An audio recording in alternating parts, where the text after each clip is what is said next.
क्या था, atomic radius. हाँ, नेक्स्ट आयनाइजेशन एंथैल्पी। सेकेंड हमारे पास ऐसी फिजिकल प्रॉपर्टी जिसके बारे में हमें डिस्कस करना है, जिसके बारे में हमें ट्रेंड्स के बारे में पढ़ना है, ठीक है। So what is an ionization enthalpy. देखिए हमें मालूम है एक एटम जो है इसमें एक लास्ट शेल होता है जिसको हम क्या कहते हैं, वैलेंस शेल। मान लीजिए ये इसका वैलेंस शेल है। वैलेंस शेल के माने क्या है, वो वाला शेल जो कि आउटर मोस्ट शेल होता है, और उसमें जो इलेक्ट्रॉन आपके पास होता है उस इलेक्ट्रॉन को क्या कहते हैं हम सर, वैलेंस इलेक्ट्रॉन कहते हैं। देखिए आपको मालूम है कि जो वैलेंस इलेक्ट्रॉन है इस पे जो स्क्रीनिंग इफेक्ट होता है वो सबसे ज्यादा होता है। मतलब क्यों, क्योंकि आपके पास ये न्यूक्लियस से सबसे दूर होता है।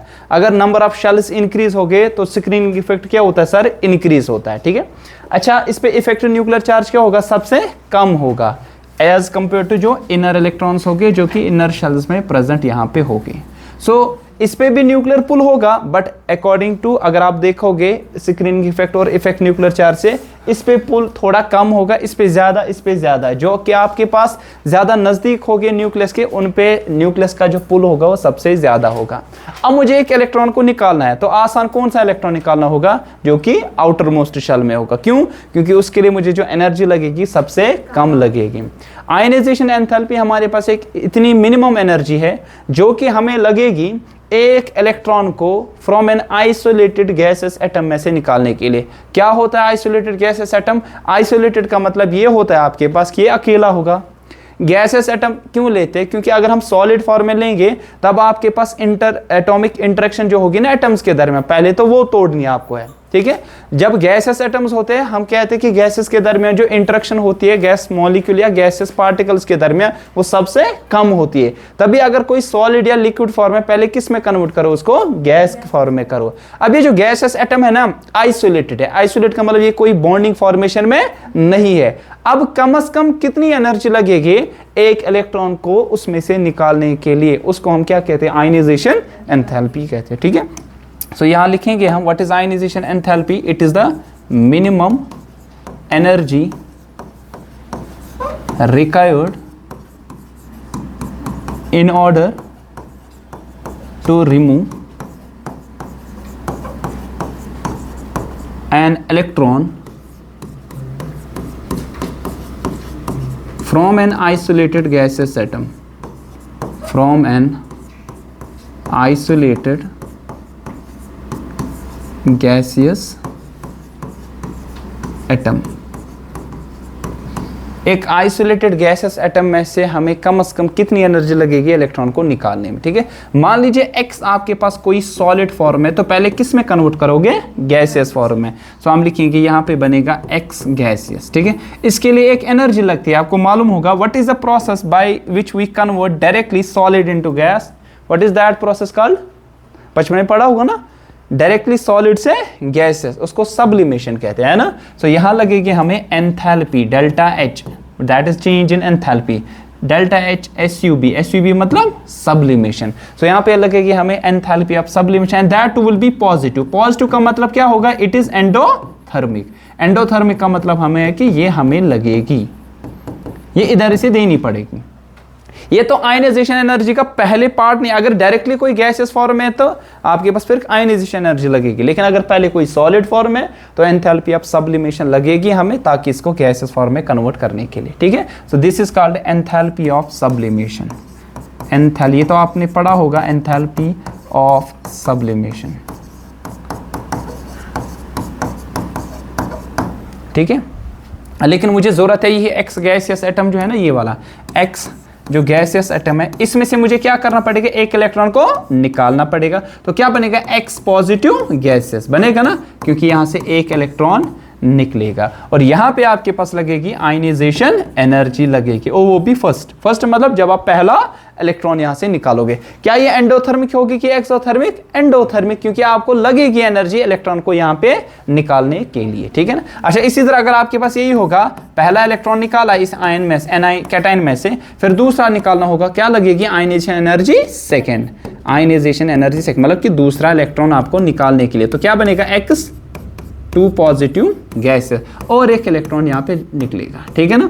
तो यहाँ पे लगेगी आयनाइजेशन एनर्जी सेकंड, फिर और एक निकालना होगा तो क्या बनेगा sir, x three positive gases, ठीक है। So it will B x यहाँ पे 2 पॉजिटिव गैसेस था और एक इलेक्ट्रॉन निकालोगे बनेगा 3 पॉजिटिव गैसेस और एक इलेक्ट्रॉन यहाँ से निकलेगा, ठीक है। तो यहाँ आयनाइजेशन एनर्जी 3rd लगेगी हमें यहाँ पे, ठीक है।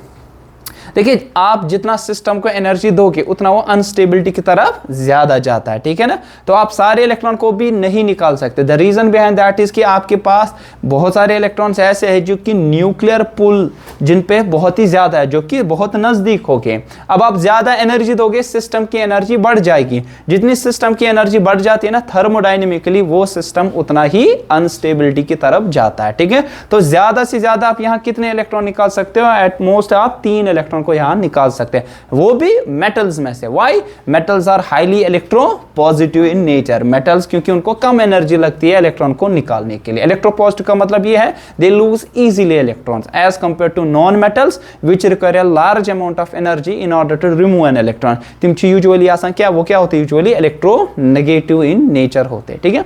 So this is the ionisation energy, कितनी कम से कम एनर्जी आपको लगेगी। अब देखो मान लीजिए टेक एन एग्जांपल सोडियम, ध्यान रखो टेक एन एग्जांपल सोडियम।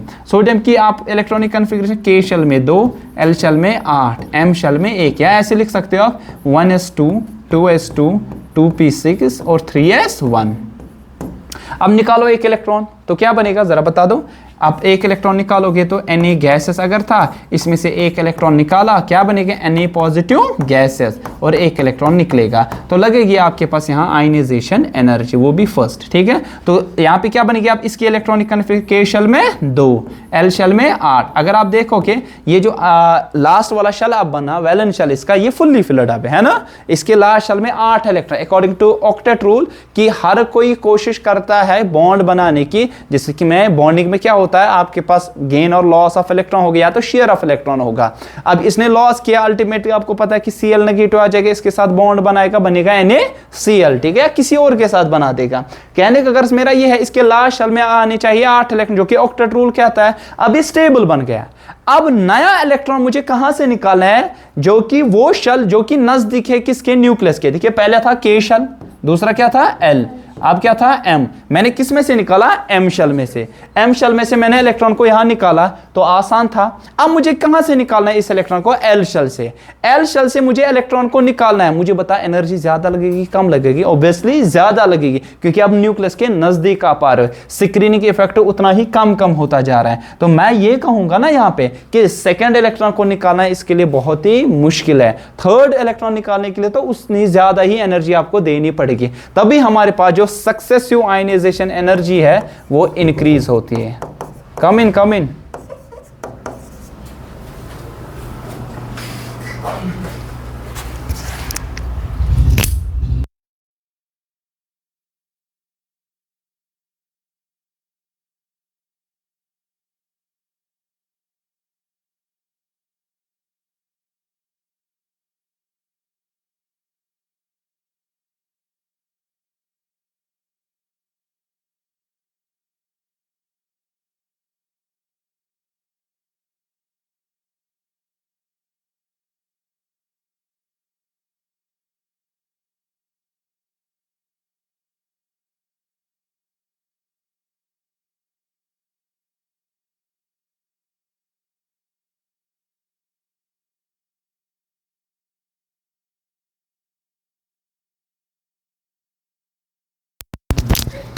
चले। सक्सेसिव आयनाइजेशन एनर्जी इंक्रीजेस मतलब क्या? सही क्या मतलब? वो successive ionization energy increases,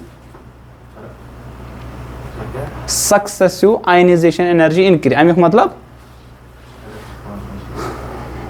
electron समझ क्या होता है? बोलो, आप दोनों कर रहे थे ना बातें, तेल क्या इशू करा किनस चकिम से करत का हेचे कर सक्सेसिव आयनाइजेशन एनर्जी इंक्रीज मतलब कि पहली आयनाइजेशन एनर्जी कम लगेगी, सेकंड ज्यादा लगेगी, थर्ड उससे ज्यादा। तो आयनाइजेशन एनर्जी फर्स्ट कम होगी, ionization energy second, then ionization energy third.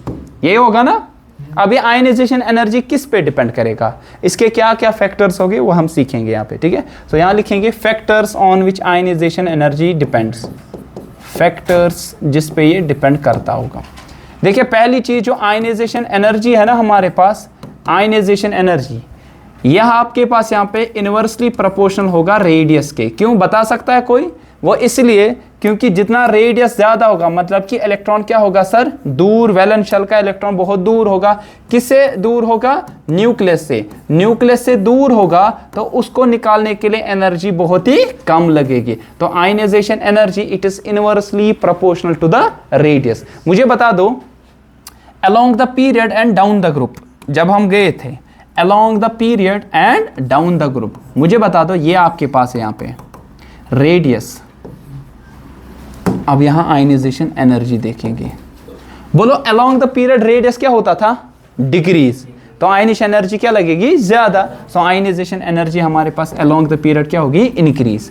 Down the group क्या होता था? Radius increase. तो आयनाइजेशन एनर्जी कम कम लगेगी क्योंकि शेल क्या होगा? बहुत ही दूर दूर होगा। ठीक है, तो यहाँ पे आपके पास ये डिक्रीज होती जाएगी। आप यहाँ रीजन लिख सकते हैं क्योंकि यहाँ रेडियस क्या होता है? इस साइड से डिक्रीज और इस साइड से रेडियस क्या होता है? डाउन द ग्रुप इंक्रीज होता है, because it's inversely proportional to radius. The example is कि actually reason क्या है? क्योंकि along the period screening effect क्या होता है sir? along the period screening effect क्या होता है? बोलो कम कम, और इफेक्टिव न्यूक्लियर चार्ज ज्यादा, न्यूक्लियर पूल ज्यादा, तो रेडियस कम, रेडियस कम तो आयनाइजेशन एनर्जी क्या होगी सर? ज्यादा होगी। डाउन द ग्रुप क्या होता है? स्क्रीनिंग इफेक्ट बढ़ जाता है, इफेक्टिव न्यूक्लियर चार्ज घट जाता है, तो रेडियस बढ़ जाएगा। रेडियस बढ़ेगा, इलेक्ट्रॉन दूर होगा किससे? न्यूक्लियस के पुल से, तो उसको निकालना थोड़ा आसान है एज कंपेयर टू जो इनर में इलेक्ट्रॉन्स हो गए। तभी हम कहते हैं down the group ionisation energy कम कम लगेगी, मतलब कि डिक्रीज होती जाएगी। ठीक है, आई बात समझ? कोई कंफ्यूजन? क्लियर चल सकता है? डाउन द ग्रुप क्या होगा? कम है, सीधी सी बात, क्यों? नंबर ऑफ शेल्स क्या हो जाएंगे? इंक्रीज हो जाएंगे। ठीक है, अच्छा दूसरा आयनाइजेशन एनर्जी किस पे डिपेंड करेगा? It is directly proportional to stability of configuration.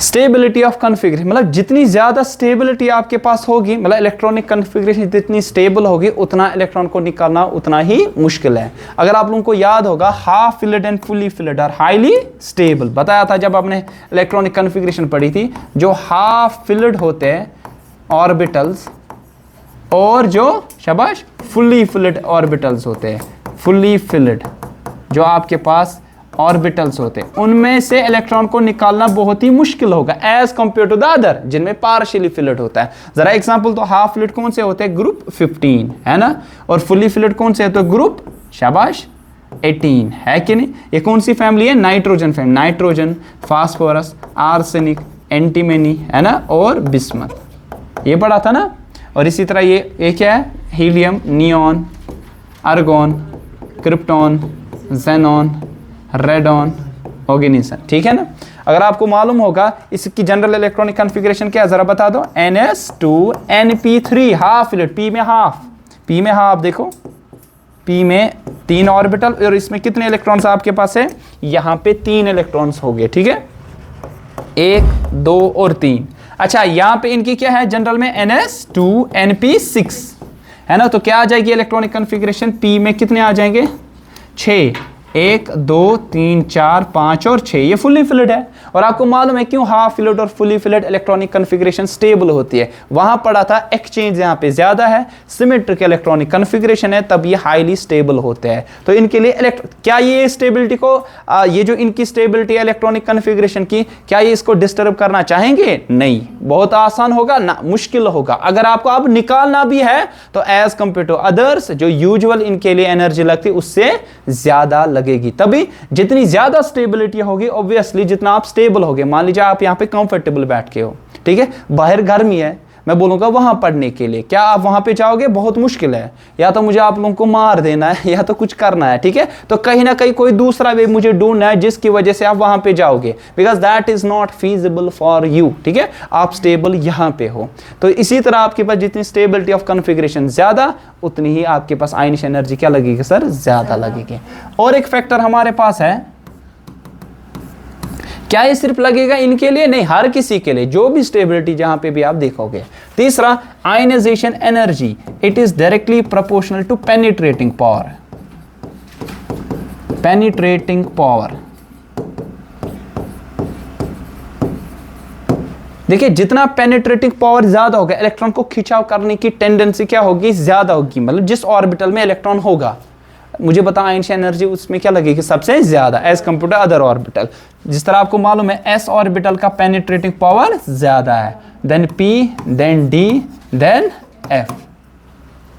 So Einstein energy भी यहां पे क्या लगेगी? ज्यादा। तो मुझे पी में से अगर इलेक्ट्रॉन को निकालना है, वो आसान है एज कंपेयर टू एस में से। देन किस में से? शाबाश। देन किस में से? डी में से। देन किस में से? एफ में से। ये चीजें अपनी जगह याद रख लें, ठीक है। बहुत सारे और भी फैक्टर्स है, ये जनरल आपके पास फैक्टर्स है जिनको आप याद रख सकते हो। एक जगह हमने पढ़ा था, अगर आप लोगों को याद होगा, हमने पढ़ी थी एक चीज, अगर आपको याद होगा, when we discussed atomic structure for hydrogen and hydrogen like species, हमने बोला था कि एनर्जी ऑफ इलेक्ट्रॉन कितनी होती है एक पर्टिकुलर शेल में। जितनी एनर्जी होगी उस शेल में, कम से कम उतनी देनी पड़ेगी ना आपको इलेक्ट्रॉन को निकालने के लिए। और अगर आपको याद होगा कि वहां पे हमने पढ़ा था, इसको दूसरा नाम कहते हैं आयनाइजेशन पोटेंशियल भी, ठीक है। हमने पढ़ा था इलेक्ट्रॉन की एनर्जी इन पर्टिकुलर शेल -13.6। अभी उसका नेगेटिव होगा, मतलब अपोजिट डायरेक्शन में काम करना है ना। शेल की है -13.6 into n square by Z square, वही पढ़ा था? नहीं, एन स्क्वायर बाई, शाबाश बोलो, पढ़ा था, इलेक्ट्रॉन वोल्ट पर एटम। तो ये आयनाइजेशन एनर्जी। अब यहां पॉजिटिव आ जाएगा। पॉजिटिव क्यों? पॉजिटिव इसलिए क्योंकि अपोजिट डायरेक्शन में करना है। तो सिस्टम की इतनी एनर्जी है इलेक्ट्रॉन की पर्टिकुलर शेल में, तो निकालने के लिए अपोजिट में काम करना पड़ेगा, ठीक है। सो ये लगेगी पॉजिटिव, मतलब एंडोथर्मिक, ठीक। और ये किसके लिए? Hydrogen and hydrogen like species के लिए।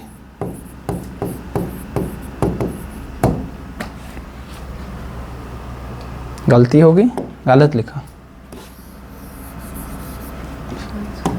Z square by N square. तशनु याद ही मां, हाँ तय करो आंकर आने जा सही छ। वो है radius n square by 0.529 into n square by Z angstrom में, वो रेडियस की फॉर्मूला। ये आपके पास थी वो एनर्जी ऑफ इलेक्ट्रॉन की कितनी। अब एक इलेक्ट्रॉन को निकालने के लिए लगेगी इतनी कम से कम एनर्जी, ठीक है। आई बात समझ? क्लियर है?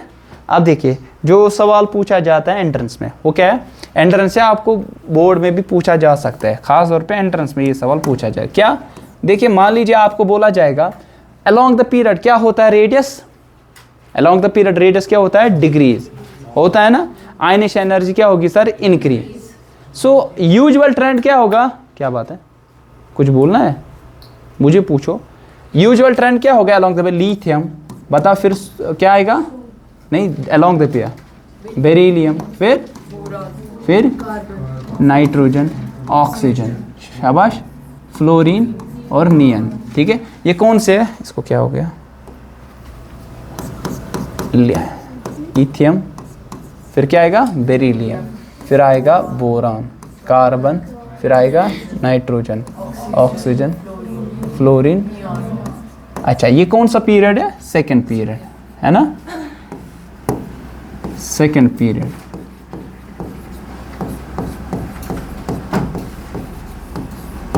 ठीक है। अब इस सेकंड पीरियड यूजुअल ट्रेंड क्या है बताओ? यहां से यहां तक क्या होता है? रेडियस बोलो। यहां से यहां तक रेडियस क्या होता है? डिक्रीज। सो यूजुअल ट्रेंड है कि आयनाइजेशन एनर्जी जो होगी वो क्या होगी सर? इंक्रीज। इंक्रीज मतलब इसकी कम, इसकी ज्यादा, ज्यादा ज्यादा, ठीक है। सो मैं कहूंगा यहां पे ध्यान रखो, मैं कहूंगा इसकी कम लगेगी, इसकी कम लगेगी, है ना, फिर इसको ज्यादा ज्यादा ज्यादा, इसी तरह सो ऑन, है ना। तो सबसे ज्यादा किसको लगेगी एनर्जी निकालने के लिए? नियन को। सबसे कम लिथियम। यह है यूजुअल ट्रेंड, यह है यूजुअल ट्रेंड यहां पे, ठीक है। लेकिन एक चीज मैं सिखा दूंगा यहाँ पे, मैंने अभी बोला आपको कि आपके पास यहाँ एक चीज पे बिट, एक तो पेनिट्रेटिंग पावर, दूसरा है स्टेबिलिटी ऑफ कॉन्फ़िगरेशन। अगर मुझे बता दो यहाँ पे, आप बोलो यहाँ पे कि इलेक्ट्रॉनिक कॉन्फ़िगरेशन क्या है लिथियम की? 1s2 2s1, इसकी 1s2 2s2, इसकी 1s2 2s2, फिर क्या आएगा 2p, इसके लिए यही है फिर 2p2, यही है 2p3, यही है 2p4, 2p5, 2p6। अब ध्यान रखो, देखिए अगर बेरिलियम और बोरान के पास, देखिए यहां पे बेरिलियम और बोरान के पास, ये यहां पे देखो मुझे इलेक्ट्रॉन लास्ट में कहां से निकालना है, s में से। यहां किस में से निकालना है, p। अब आसान किस में से होगा, p में से निकालना है। रीजन ये है दोनों सेकंड शेल में है, ये भी सेकंड में है, ये भी सेकंड इसके लिए, लेकिन पेनिट्रेटिंग पावर किसका सबसे ज्यादा है, s का, तो थोड़ा उसमें से निकालना मुश्किल है। तो मैं कहूँगा यहाँ पे फिर लिथियम की जो आपके पास आएगी आयनिक वो कम है बोरान से, लेकिन बोरान की बेरिलियम से क्या आएगी, कम। हो गया ना यहाँ पे, आइए एक्सेप्शन यहाँ पे, ठीक है। अब चलो इधर नाइट्रोजन और ऑक्सीजन के पास, ये है नाइट्रोजन की इलेक्ट्रॉनिक कन्फिग्रेशन, ये है ऑक्सीजन, ये हाफ फिल्ड है, देखो 2p3, p में कितने ऑर्बिटल, 3, तो हर किसी में एक एक इलेक्ट्रॉन है, तो half filled are highly stable as compare to this, इसमें 4 है, तो आपके पास ये पार्शियली फिल्ड है, तो इसमें से एक इलेक्ट्रॉन को इजीली निकाल सकते ताकि फिर ये बने हाफ फिल्ड, फिर बनेगा ये हाफ फिल्ड एक निकाल के, लेकिन इसमें से निकालना मुश्किल, निकाल सकते हैं लेकिन मुश्किल है एज कंपेयर टू दिस। तो यहाँ पे क्या आ जाएगा, फ्लिप होगा यहाँ पे, ठीक है। तो यहाँ पे आपके पास आ जाएगा, यहाँ पे आपके पास आ जाएगा, तो कहाँ पे, यहाँ पे पहले आएगा यहाँ कार्बन, फिर ऑक्सीजन, फिर नाइट्रोजन, फिर फ्लोरीन, फिर आएगा नियन आएगा, ठीक है। सो ये है आपके पास एक्सेप्शनल इलेक्ट्रॉनिक सॉरी ना, आपके पास ट्रेंड आ जाएगा आयनेशन एनर्जी का, ठीक है। वो एक्सेप्शन कहाँ आई, बेरिलियम बोरान के पास और ऑक्सीजन नियन के पास आपके पास यहाँ पे आई, सॉरी ऑक्सीजन और नाइट्रोजन के पास, ठीक। यह सम यूजुअल ट्रेंड ये था आपके पास, लेकिन एक्सेप्शनल ट्रेंड ऐसा होगा कुछ, ठीक है। यूजुअली अभी तक जितने भी साल एंट्रेंस हुआ है, लगभग हर एक साल में इस टाइप का सवाल, पर्टिकुलरली सेकंड पीरियड वाला, ठीक है, इसके मुताबिक आपसे पूछा गया है कि आपके पास बता दो अगर इस सेकंड पीरियड में ऐसे जाए तो आपके पास आयनीय एनर्जी का ट्रेंड क्या होगा, ठीक है। यूजुअली आप देखना, चेक करना प्रीवियस ईयर क्वेश्चंस, उसमें से ये सवाल जरूरी दिखेगा, और आसान है, उतना मुश्किल है भी नहीं, ठीक। आया समझ। तो डाउन द ग्रुप तो मालूम है कैसा आ जाएगा, कैसे आ जाएगा जरा अगर बात करें, लिथियम, फिर लिथियम है, सोडियम है, पोटेशियम, रुबीडियम, सीजियम और फ्रेंशियम, ठीक है ना। बता usual term down the group क्या होता है, रेडियस इंक्रीज, आयनिक एनर्जी क्या होगी, डिक्रीज, है ना। तो लिथियम की सबसे कम होगी, लिथियम की सबसे कम होगी, ऐसे में लिखो, लिथियम की कम सोडियम से, पोटेशियम से, रुबीडियम से, सीजियम से, फ्रेंशियम से, है ना। सो बेस्ट इलेक्ट्रोपॉजिटिव एलिमेंट कौन है, सबसे बेस्ट, मतलब सबसे बेस्ट इलेक्ट्रोपॉजिटिव जिसमें सबसे आसान होगा निकालना, सबसे आसान है आपके पास फ्रेंशियम में से सबसे, ये है ना। डाउन द ग्रुप क्या होता है, रेडियस, उल्टा लिखा मैंने ऑर्डर, एक सेकंड मैंने उल्टा लिखा, and energy down the group क्या होगी, डिक्रीज, तो लिथियम की सबसे ज्यादा आएगी, then sodium, then potassium, rubidium, caesium और फ्रेंशियम, ठीक है। सो ये आपके पास बेस्ट इलेक्ट्रोपॉजिटिव एलिमेंट आएगा, best EP electropositive element, जिनकी टेंडेंसी होगी इलेक्ट्रॉन को लूज करने की सबसे आसान। सो मेटल्स में पहला ग्रुप जो है ना, अल्कली मेटल, हाईएस्ट इलेक्ट्रोपॉजिटिव होते हैं, लेकिन इनमें भी हाईएस्ट इलेक्ट्रोपॉजिटिव में भी सबसे जो हाईएस्ट इलेक्ट्रोपॉजिटिव की जो टेंडेंसी है वो किसकी है, फ्रेंशियम की, सीजियम की, इस तरह रुबीडियम, ये सारे हैं, लेकिन इनमें से आपस में बेस्ट इलेक्ट्रोपॉजिटिव आप मानोगे किसको, दैट इज द फ्रेंशियम, ठीक। आई बात समझ। तो दिस वाज ऑल अबाउट किसके रिलेटेड, आयनाइजेशन एनर्जी के रिलेटेड। The next is electron affinity.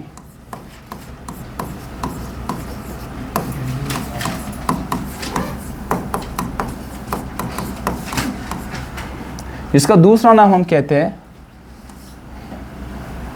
Electron gain enthalpy.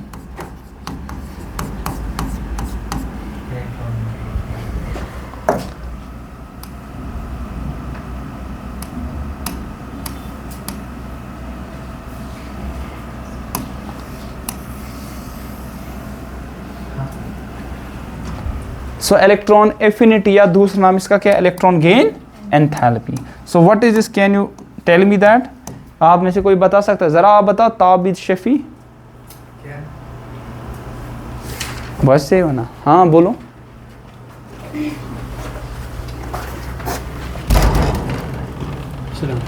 Hit क्यों हुआ? प्रैक्टिकल इधर इधर इधर इधर इधर वो है ना जगह, उधर से।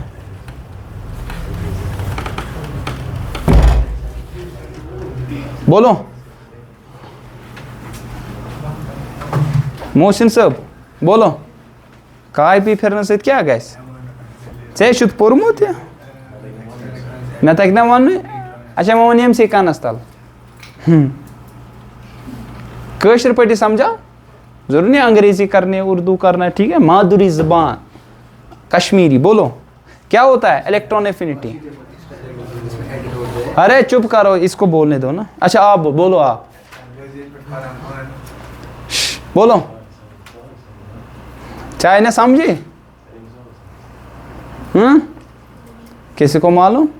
आपको अदीबा, आपको तो मालूम होना चाहिए। आपको मालूम? साइका ये नहीं पढ़ा स्कूल में? ताबिद या मुक्शिद बोलो।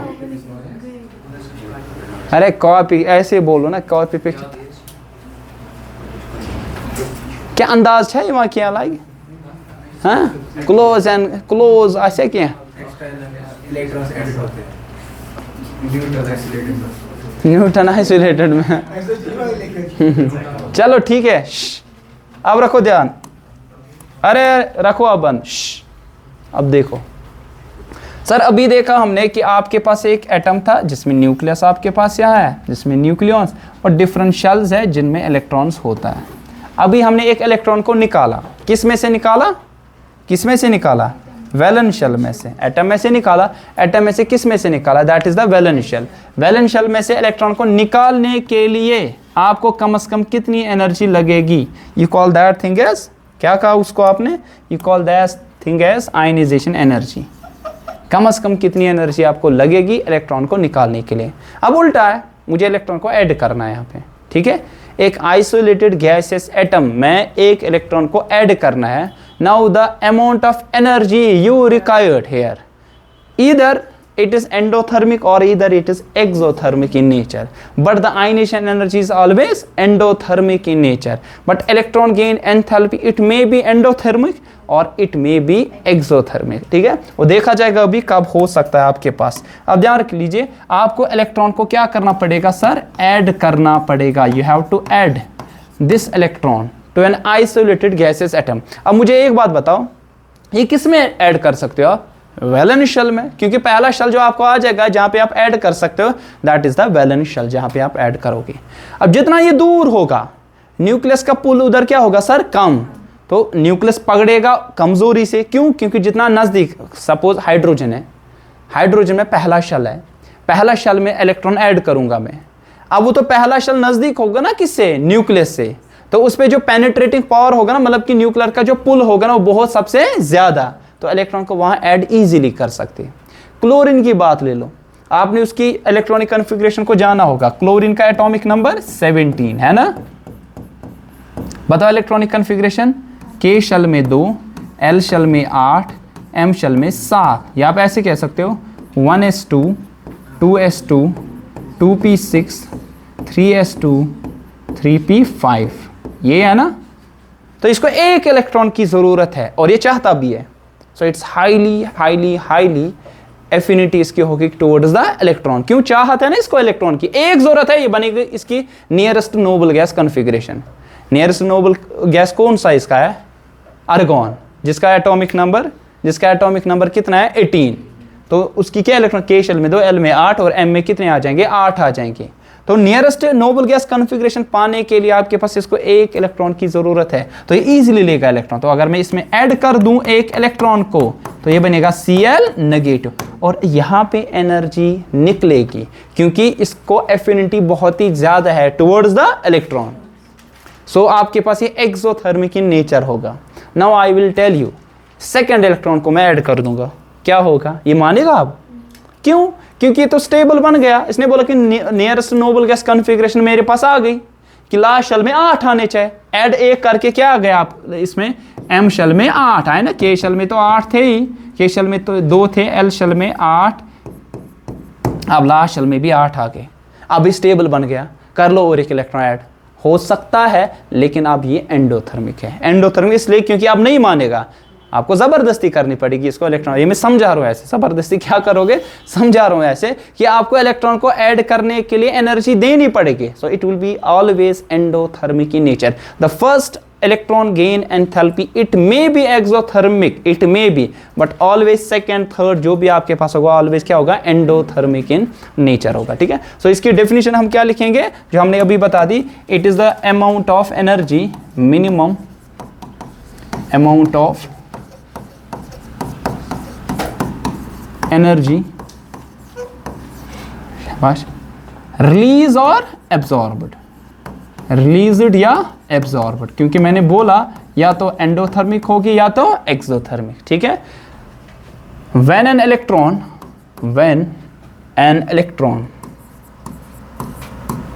Is added to an isolated भी समझा है अकेला, गैसियस एटम भी समझा दिया क्यों।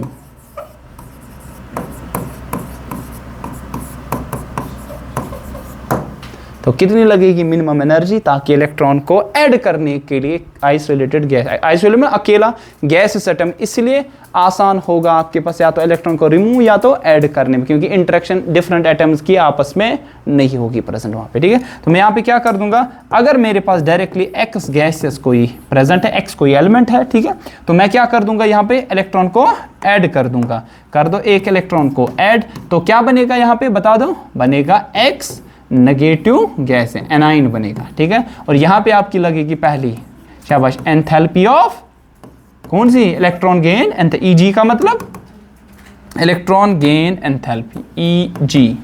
और ये क्या हो सकता है पहली इलेक्ट्रॉन गेन एंथैल्पी, या तो पॉजिटिव या तो पॉजिटिव का मतलब है एंडोथर्मिक, नेगेटिव का मतलब क्या होता है एक्सो। मैंने आपको समझाया इससे पहले, अगर डेल्टा एच का वैल्यू होगा ना, चाहे वो कोई भी sublimation, ionization energy, electron gain enthalpy, ये पॉजिटिव वैल्यू होगा तो ये एंडोथर्मिक है। पॉजिटिव का मतलब है you are suppose to give energy. ठीक है, अगर आपके पास ये डेल्टा एच का वैल्यू क्या होगा, चेंज इन एनर्जी क्या होगी, नेगेटिव, तब ये क्या होगा सर, एक्सोथर्मिक। ठीक है ना, एक्सोथर्मिक का मतलब है ओवरऑल एनर्जी आपके पास निकलेगी। ओवरऑल आया समझ, में भी आपको देनी पड़ी पहले सपोज 10 जूल, लेकिन निकलेगी 50, तो ओवरऑल कितनी निकली, 40 जूल, तो आपके पास ये ओवरऑल में एक्सोथर्मिक इन नेचर होगा। ठीक है, बात आई समझ। चलिए फिर क्या करोगे, एक्स नेगेटिव गैस है ना, शाबाश, इसमें और एक इलेक्ट्रॉन कर सकते हो ऐड, हाँ कर सकते हो आप, और एक इलेक्ट्रॉन सर ऐड कर सकते हो, बनेगा X2 नेगेटिव गैसेस। मगर ये जो यहाँ होगी ना इलेक्ट्रॉन गेन एंथैल्पी सेकंड, मतलब इसको मैं ऐसे लिख सकता हूँ, इलेक्ट्रॉन आ जाओ, कम इन एफिनिटी फर्स्ट, यहाँ इलेक्ट्रॉन एफिनिटी सेकंड, आ जाओ। तो यहाँ पे हमेशा क्या होगी सर, पॉजिटिव। क्यों पॉजिटिव, पॉजिटिव का मतलब क्या होगा, it will be always endothermic in nature. ठीक है, फिर इसके बाद क्या कर सकते हैं,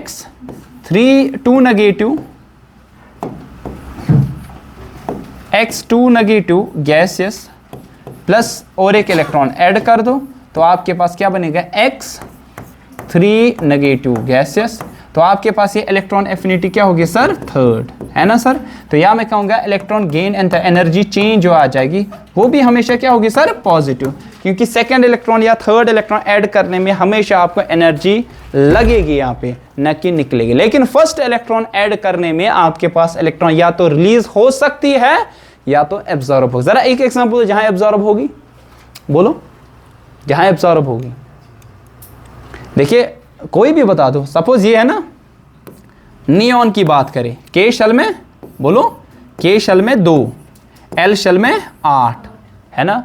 अब मैं चाहता हूं कि इसमें एक इलेक्ट्रॉन को ऐड कर दूं, कर सकते हैं, बहुत ही मुश्किल है, अब करो।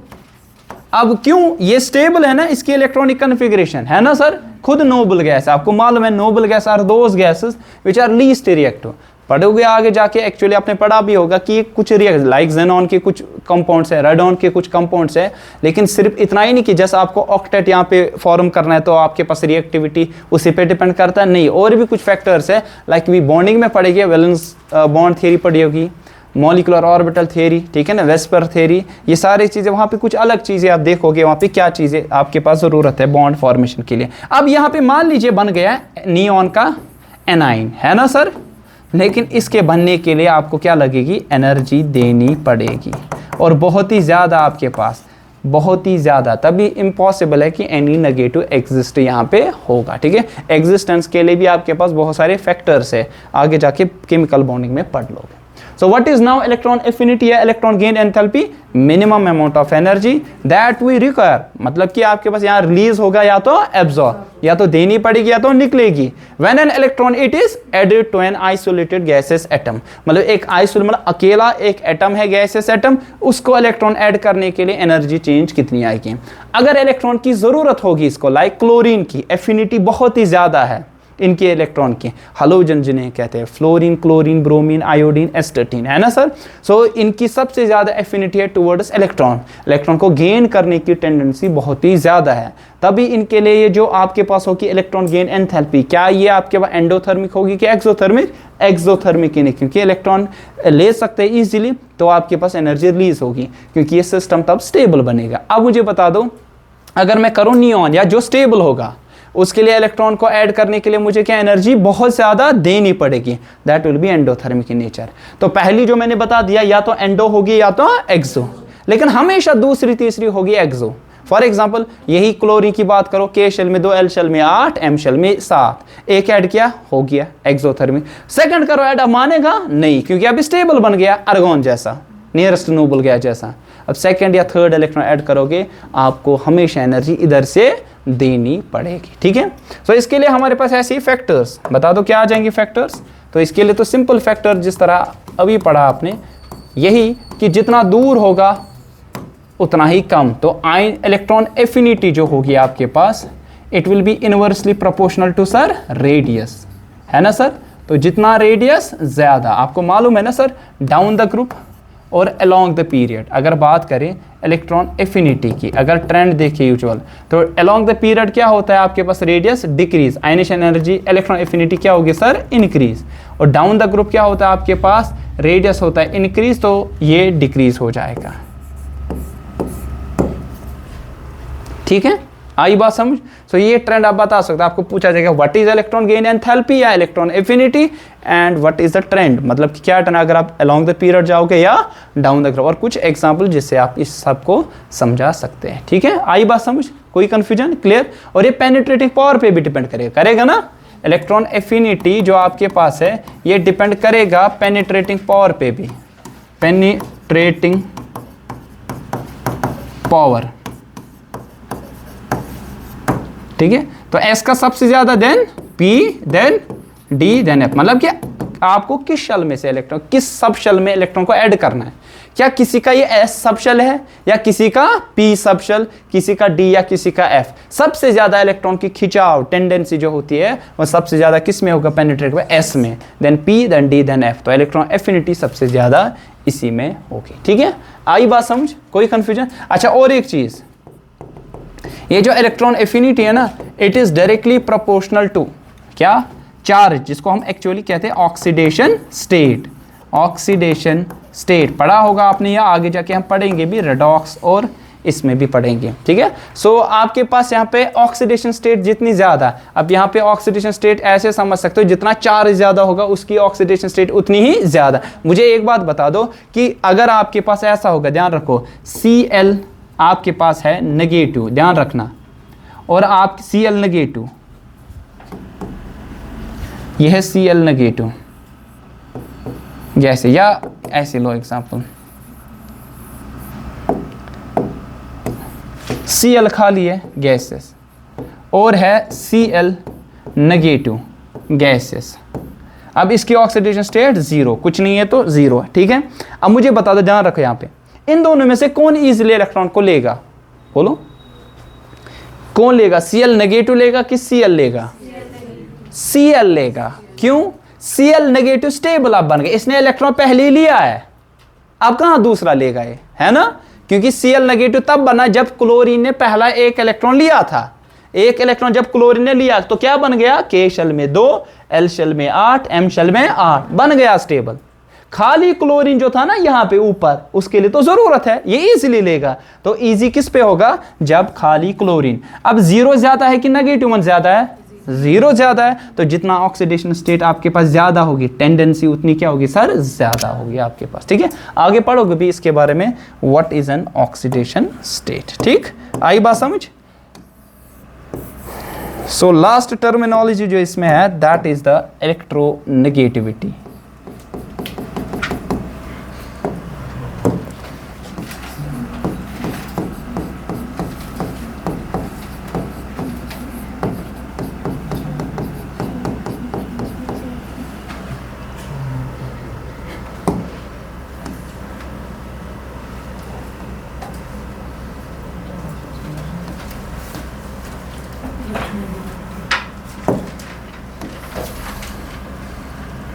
So can someone tell me what is an electronegativity? क्या होता है?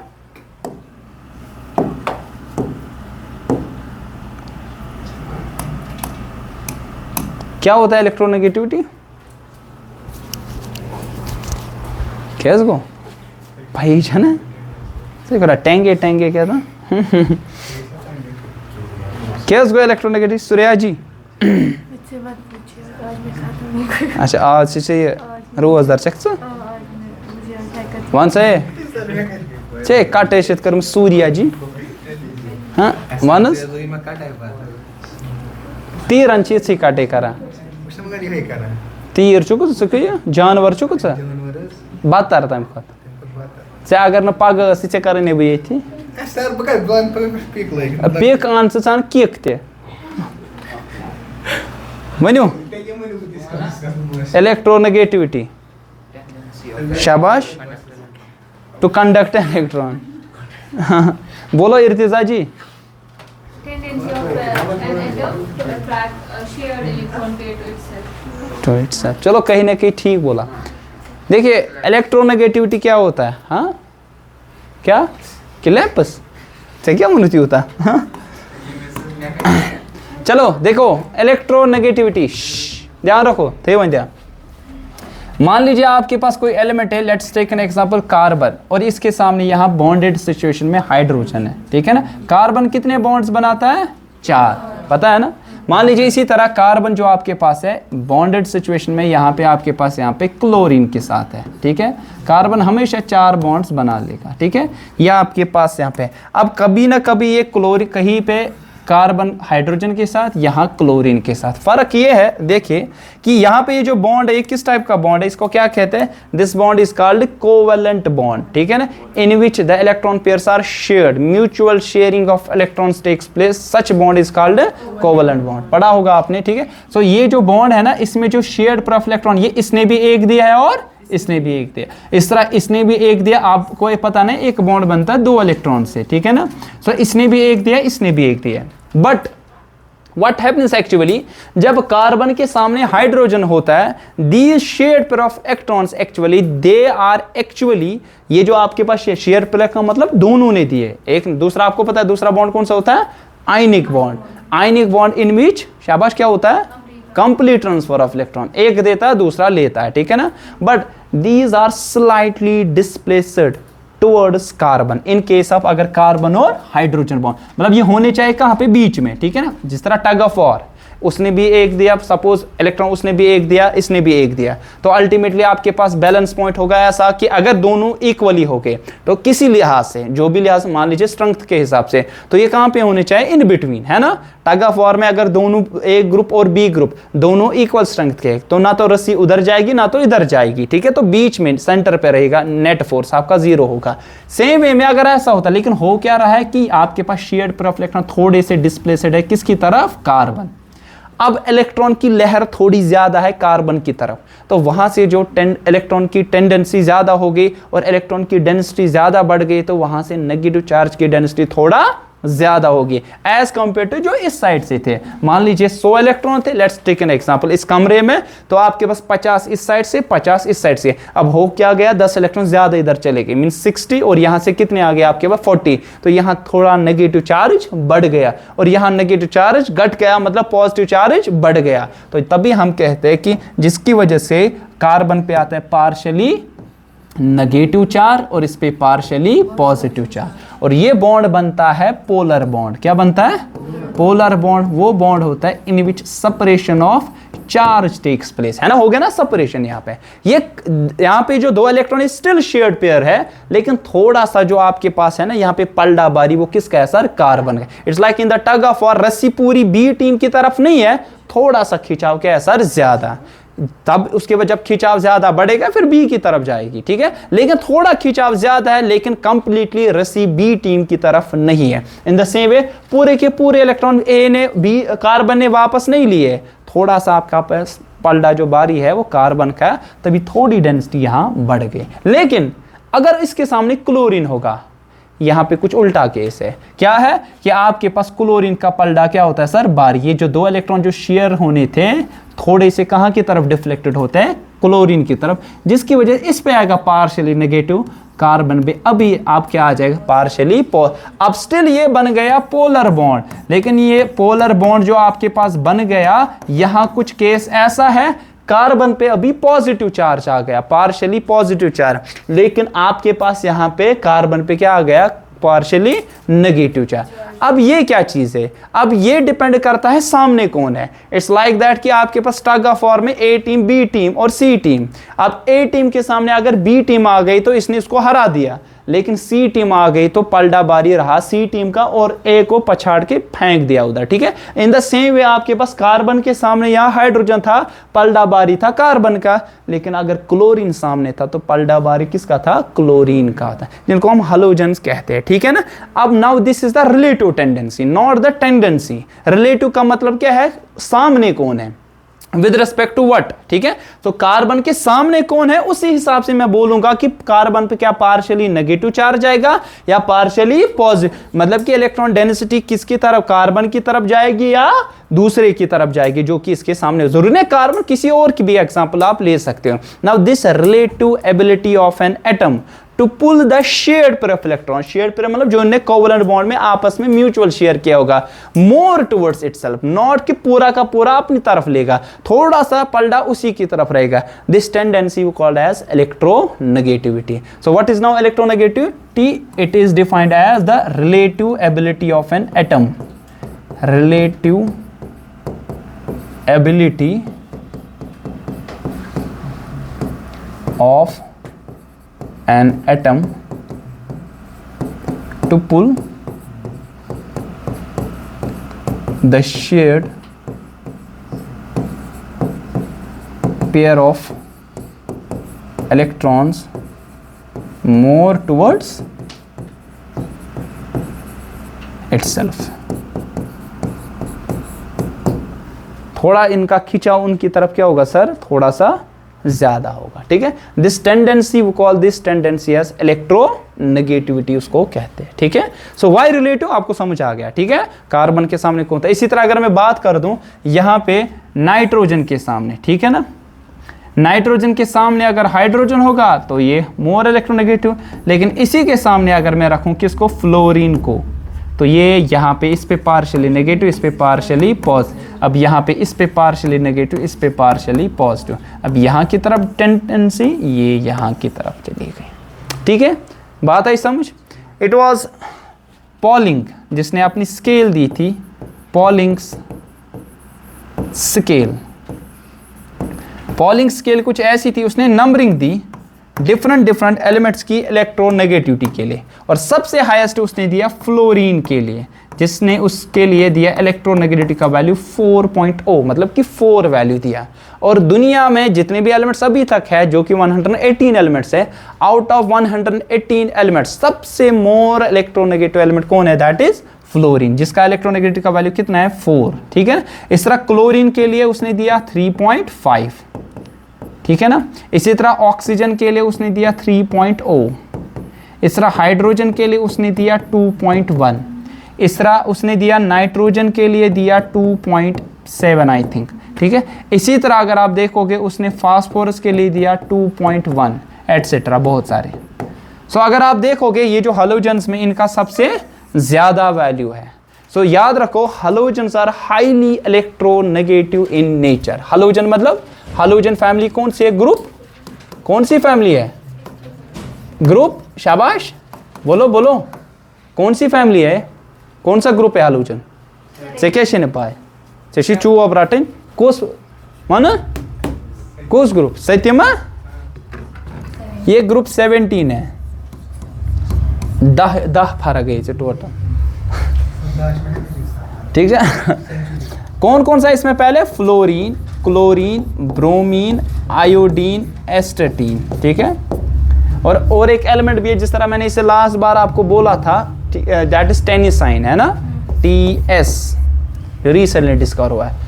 तो अगर हम देखें सबसे हाईएस्ट इलेक्ट्रोनेगेटिव कौन है, दैट इज फ्लोरीन, जिसका वैल्यू अभी मैंने 4.0, फिर क्लोरीन दैट इज 3.0, ठीक है ना, इस तरह अप टू सो ऑन, ठीक है। इनकी भी वैल्यूज है, लेकिन डाउन द ग्रुप ये क्या हो जाएंगे, डिक्रीज होते जाएंगे, ठीक है सर। 3.0 नहीं, 3.5,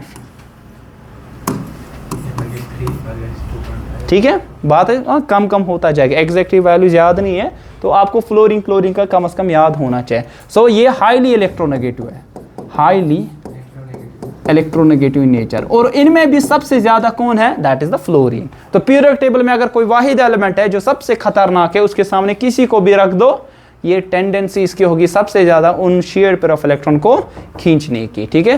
क्या नाम है उसका, that we called as halogen family, ठीक है। सलाम ठीक, ठीक, सही ठीक, पांच ठीक।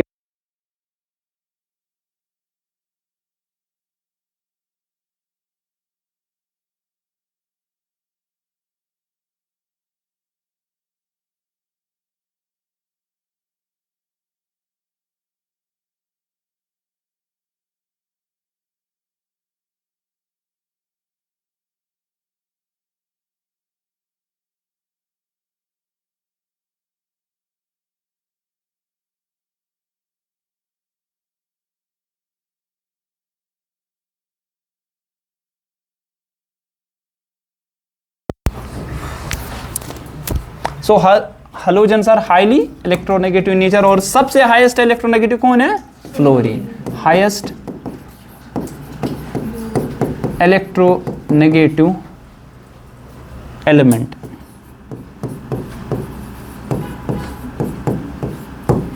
ठीक है। सबसे हाईएस्ट इलेक्ट्रोनेगेटिव एलिमेंट जो हमारे पास है पीरियोडिक टेबल में, दैट इज फ्लोरीन। सो अगर इसका ट्रेंड बता दें, that what will be the trend, very easy, जो अभी मैंने समझा दिया, मतलब कि आपके पास वेरिएशन क्या होगी, this electronegativity it will be inversely proportional to radius. Can you tell me why? Electronegativity और इलेक्ट्रॉन एफिनिटी में can you tell me the difference? ये नहीं लग रहा आपको जैसे कि एक जैसा है? इलेक्ट्रॉन एफिनिटी चाहत इलेक्ट्रॉन की है ना, मतलब affinity towards the electron, add जब करेंगे इलेक्ट्रॉन कितनी एफिनिटी होगी ये ऐड कर सकता है। इलेक्ट्रोनेगेटिविटी ये भी एफिनिटी है, शेयर्ड पेयर ऑफ इलेक्ट्रॉन को आपस में खींचने की, ठीक ना, अपनी तरफ। बता दो फर्क क्या है, आप कैसे आप डिफरेंशिएट कर सकते हैं? रीजन इज वो आपके पास वहां पे नॉन बॉन्डेड सिचुएशन में है, ये किस में है, it is in bonded situation, ठीक है।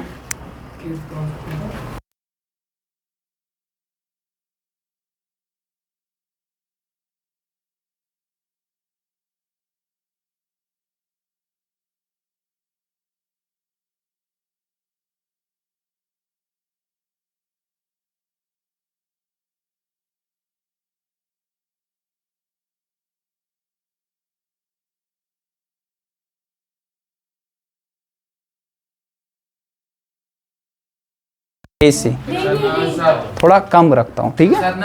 अरे थोड़ा कम रखूँ, आपकी मत चली, मैं टीचर हूँ ना। नहीं नहीं, अरे ट्रेंड याद रखो। अब इन दोनों में क्या बात है? वथो दे बेतन वथो वथो तेरे पान में वथो सुबह वथो बेतन बेतन तू शो पान में बकवास कर वथो सुबह थोद बेतन ना ना वल सुतन बितकन तू शो पान में तो दोदरिश। देखिए ये बॉन्डेड सिचुएशन में आपके पास होता है, ये ए है और ये बी है, ठीक है। अब ये देखो आपके पास इसका न्यूक्लियस और इसका न्यूक्लियस, इसका वैलेंस शेल होगा। अब जितना इसका रेडियस क्या होगा सर, ज्यादा, अब उसका वैलेंस शेल जिसको वो अट्रैक्ट करेगा अपनी तरफ, है ना, वो उससे दूर होगा। जितना रेडियस ज्यादा आपके पास होगा उसका दूसरे का वैलेंस, ये मान लीजिए ए है ये बी है, इसका वैलेंशियल इसके न्यूक्लियस से बहुत ही दूर होगा। जितना दूर होगा अट्रैक्शन क्या होगी, बहुत कम होगी। अट्रैक्शन कम होगी तो रेडियस जितना बढ़ेगा इलेक्ट्रोनेगेटिविटी जो टेंडेंसी होगी खिंचाव करने की बहुत ही कम होगी। ठीक है, सो फर्क क्या थी इलेक्ट्रॉन एफिनिटी में और इलेक्ट्रोनेगेटिविटी में, बता दो फर्क क्या है। फर्क ये है कि आपके पास इलेक्ट्रॉन एफिनिटी होता है नॉन बॉन्डेड सिचुएशन में, मैंने बता दिया ना वहां पे आइसोलेटेड गैसियस एटम है ना, आइसोलेट मतलब अकेला। ये किस में होता है, इन बॉन्डेड सिचुएशन में।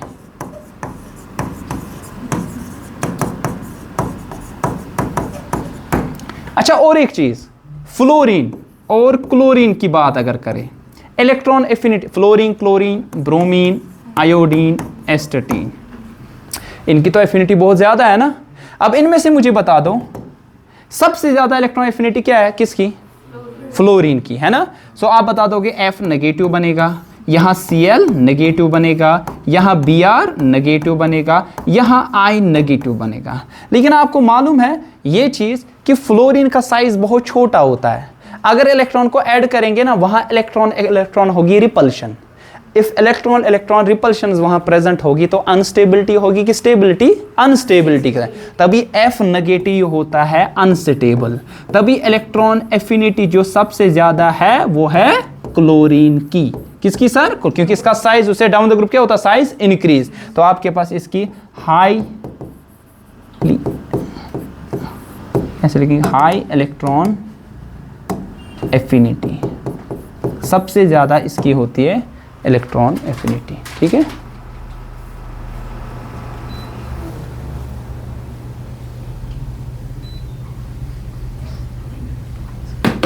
ठीक या समझ क्लियर। सो आपसे पूछा जाएगा, ये सवाल भी बहुत बार पूछा, ये एक्सेप्शन मतलब एक्सेप्शन क्या है, रूल के हिसाब से तो इसके खिलाफ हो रहा है ना। फ्लोरीन की सबसे ज्यादा होनी चाहिए, then chlorine, then bromine, then iodine, then astatine. लेकिन हो क्या रहा है, फ्लोरीन में ऐड करोगे इलेक्ट्रॉन, साइज छोटा होने की वजह से उस वैलेंस शेल में जो इलेक्ट्रॉन ऐड करोगे उनकी इंटर इलेक्ट्रॉनिक क्या होगी सर, रिपल्शन। रिमेंबर दैट कि F नेगेटिव में होती है इंटर इलेक्ट्रॉनिक रिपल्शन, इलेक्ट्रॉन की आपस में लड़ाई होती है, इंटर इलेक्ट्रॉनिक रिपल्शन। रिपल्शन बढ़ेगी, स्टेबिलिटी उतनी ही घट जाएगी। ठीक है, तो अगर आप अभी अगर आप देखोगे ये दोनों इकट्ठे थे, बातें कर रहे थे, तो अनस्टेबिलिटी की तरफ क्लास जा रही थी। लेकिन अब देखो डिस्टेंस इनके दरमियान बहुत ज्यादा है, स्टेबिलिटी आ गई क्लास में, शोर गुना काम को स्टेबिलिटी आए, तो जितनी रिपल्शंस क्या होगी सर ज्यादा, स्टेबिलिटी यहाँ पे क्या होगी सर उतनी ही कम होती जाएगी। ठीक है, बात आई समझ। तो ये सारे ट्रेंड्स कंप्लीट हो गए, इसमें एक क्लास और है वो कल देखेंगे।